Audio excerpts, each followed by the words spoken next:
ಅದೇ ಕ್ಯಾರಿ ಆಗ್ತಾ ಹೋಗುತ್ತೆ. ಅಂದರೆ ಈಗ ನಾವು ತುಂಬ ಕಳ್ಕೊಂಡಾಗ ಜೀವನದಲ್ಲಿ ಒಂದು ಸ್ವಲ್ಪ ಮೆಚ್ಯೂರ್ಡ್ ಆಗಲೇಬೇಕಾಗತ್ತಲ್ಲ. ಸೊ ಅದು ಒಂದು ಶೇಡ್ ಬಂದೇ ಬರುತ್ತೆ. ಅಂದರೆ ಯಾವಾಗಲೂ ತಮಾಷೆ ಮಾಡ್ಕೊಂಡಿರೋಕ್ಕಾಗಲ್ಲ. ಸ್ವಲ್ಪ ಜೀವನದಲ್ಲಿ ಸೀರಿಯಸ್ ಆದರೆ ಏನಾದ್ರು ಒಂದು ಸಾಧಿಸ್ಬೋದು ಅನ್ನೋ ತಲೆಗೆ ಬಂದಾಗ ಆ ಥರದ ಮೆಚ್ಯೂರಿಟಿನೂ ಬರುತ್ತೆ. ಆ್ಯಂಡ್ ಎರಡೂ ಇರುತ್ತೆ. ಇವಾಗ ಸೀರಿಯಸ್ ಆಗಬೇಕಂದ್ರೆ ಸೀರಿಯಸ್ ಆಗಿರುತ್ತೆ, ತಮಾಷೆ ಮಾಡಬೇಕು ತಮಾಷೆ ಮಾಡ್ತಾ ಹೋಗುತ್ತೆ. ಅದೇ ಥರ ತೂಗುತ್ತಾ ಹೋಗುತ್ತೆ. ವಿಜಯ್ ಪ್ರಸಾದ್ ಸರ್ ಅಂದರೆ ನೀವು ಅಲ್ಲಿ ಒಬ್ಬ ಅದ್ಭುತವಾದ ನಿರ್ದೇಶಕ ಇದ್ದಾರೆ ಅಂತ ಎಲ್ಲರೂ ತಿಳ್ಕೊಂಡಿದ್ರು. ಅದಾದಮೇಲೆ ಹಾದಿ ರಾಂಗ್ ರೂಟ್ ಹೋಯ್ತು. ಎಲ್ಲಿ ಜ್ಞಾನೋದಯ ಆಯಿತು ಅಂತ ನಿಮಗೆ ಯಾವ ಪಾಯಿಂಟ್ ಜ್ಞಾನೋದಯ ಆಯಿತು? ಇಲ್ಲ ನಾನು ಈ ಥರ ಸಿನಿಮಾಗಳನ್ನ ಮಾಡಬಾರ್ದು ಅಂತ ಎಲ್ಲಿ ಈಗ ಏನಂತಂದರೆ ತೋತಾಪುರಿನಲ್ಲಿ ಏನು ವಿಷಯಗಳಿತ್ತು ಅದು ತುಂಬ ದೊಡ್ಡ ವಿಚಾರ, ಅದು ತುಂಬ ಶ್ರೇಷ್ಠವಾದದ್ದು, ಅದೇ ಇದು ಅಂತ ನಾನು ಹೇಳಲ್ಲ. ಬಟ್ ಆದರೆ ಒಂದಷ್ಟು ವಿಷಯಗಳಿತ್ತು ಜನಕ್ಕೆ ತಲುಪಬೇಕಂಥದ್ದು ಮತ್ತು ನಮ್ಮಿಂದ ದಾಟಿಸೋವಂಥ ವಿಷಯಗಳಿತ್ತು.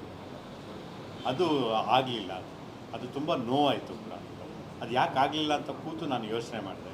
ಆದರೆ ಇದು ಒಂದಷ್ಟು ಬೇರೆ ಅಲಂಕಾರಗಳು ಏನಿತ್ತು, ಹಾಗಾಗಿ ಈ ಅಲಂಕಾರಗಳೇ ಜಾಸ್ತಿಯಾಗಿ ಮೂರ್ತಿ ಎಲ್ಲೋ ಕಾಣಲೇ ಇಲ್ಲ ಅಂತ ಅನ್ನಿಸ್ತು. ಸೊ ಆ ಒಂದಷ್ಟು ವಿಚಾರಗಳು ಈಗ ಪೆಟ್ರೋಮ್ಯಾಕ್ಸಲ್ಲೇ ಆಗಲಿ ಒಂದಷ್ಟು ವಿಚಾರ ಇದೆ. ಒಂದು ತಾಯಿದು ಒಂದು ವಿಚಾರ ಇದೆ. ತೋತಾಪುರಿಗೆ ಬಂದರೆ ಇವತ್ತಿನ ವರ್ತಮಾನ ಸ್ಥಿತಿನಲ್ಲಿ ಜಾತಿಗಳದು ಇನ್ನೊಂದು ಏನು ಸಂಘರ್ಷಗಳೆಲ್ಲ ಇದೆಯೋ ಅದಕ್ಕೆ ಸಂಬಂಧಪಟ್ಟಾಗ ಒಂದಷ್ಟು ವಿಷಯ ಇತ್ತು. ಅದು ಯಾವುದೂ ದಾಟಲಿಲ್ಲ ನಮ್ಮ ಕಡೆಯಿಂದನೂ, ಆಮೇಲೆ ಅಲ್ಲಿ ತಲುಪಲೂ ಇಲ್ಲ. ಅದರದ್ದು ವಿಫಲತೆ ನಮ್ಮದೇ, ಯಾರು ಸ್ವೀಕಾರ ಮಾಡಲಿ ಅಂತ ನಾನು ಹೇಳ್ತಾ ಇಲ್ಲ, ನಾವು ದಾಟ್ಸೋಕ್ಕಾಗಲಿಲ್ಲ. ಸೊ ಹಾಗಾಗಿ ಬೇರೆ ಥರ ಮಾಡಬೇಕು.